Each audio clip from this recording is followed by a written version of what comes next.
ஒருத்தர் ஒரு கருத்தை சொல்றாரு, அது திமுகவும் சரி, அதே போல ஆர்எஸ் பாரதியும் சரி. ஒரு நியாயமான, ஒரு நேர்மையான, ஒரு சுதந்திரமான, ஒரு ஜனநாயக ரீதியில் இந்த தேர்தலில் போட்டியிடுவது என்பது ஒரு waste of time, waste of energy, waste of money, waste of fuel.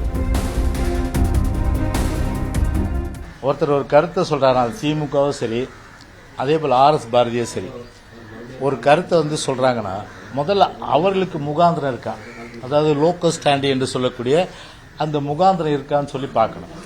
திமுகவுக்கு எந்த ஒரு முகாந்திரமும் இல்லை, ஒரு அருகதையும் இல்லை என்றுதான் இந்த நேரத்தில் ஆணித்தரமா நான் சொல்றேன். நான் ஏன்னா ஏற்கனவே தமிழ்நாடு அரசியல் வரலாறுன்னு பார்த்தீங்கன்னா பல முறை திமுக கட்சியை பொறுத்தவரை ஒரு தோல்வி அடைந்திருக்கின்ற ஒரு நிலை வரலாறு நிச்சயமாக நமக்கு உணர்த்தும். கிட்டத்தட்ட பார்த்தீங்கன்னா ஆர்கே நகரில் டெபாசிட்டே போச்சு திமுகவுக்கு. 91 2 சீட்டு தான் வராங்க, 2 சீட்டு தான் வராங்க 91.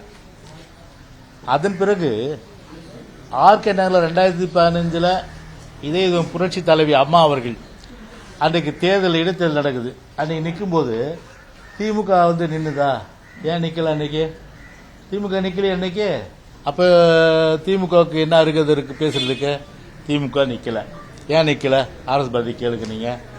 சரி, அதே 2012 புதுக்கோட்டையிலே எலெக்ஷன் நடக்குது, பை எலெக்ஷன். அதுல திராவிட முன்னேற்ற கழகம் நின்னுதா?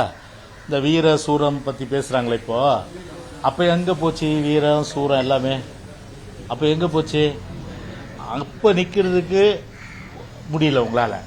ஆனா இப்போ பொதுச்செயலாளர் பொறுத்தவரை ஒரு அறிக்கை தெளிவாக கொடுத்திருக்காரு. அதே நேரத்தில் நேற்றைக்கு கூட ஒரு கூட்டத்தில் தெளிவாக பேசியிருக்காரு. எங்களை பொறுத்தவரை விக்கிரவாண்டி எங்களுடைய கோட்டை. அதில் தமிழ்நாட்டுக்கே தெரியும், யாருக்கும் மாறுபட்ட கருத்து கிடையாது. ஏன்னா இப்போ கூட இந்த எலெக்ஷனில் பார்த்தீங்கன்னா டிஃபரன்ஸ் எவ்வளோ பிட்வீன் டிஎம்கேக்கும் எங்களுக்கும் 6000 ஓட்டு தான் டிஃபரன்ஸு.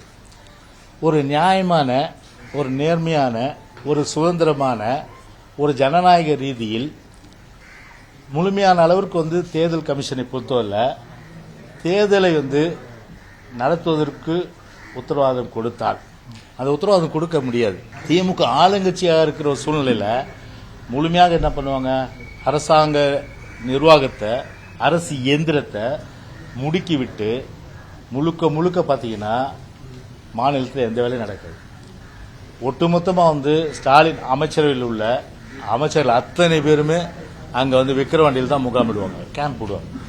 போட்டு பணம், அது மட்டும் ஆட்பலம், அதே போன்று அதிகார துஷ்பிரயோகம் கூட. அதுக்கு பார்த்தீங்கன்னா ஒரு மாநில அரசு அதிகாரிகள் முழுமையாக அங்கே அதற்கு ஒரு உடந்தையாக அவர்கள் இருப்பாங்க.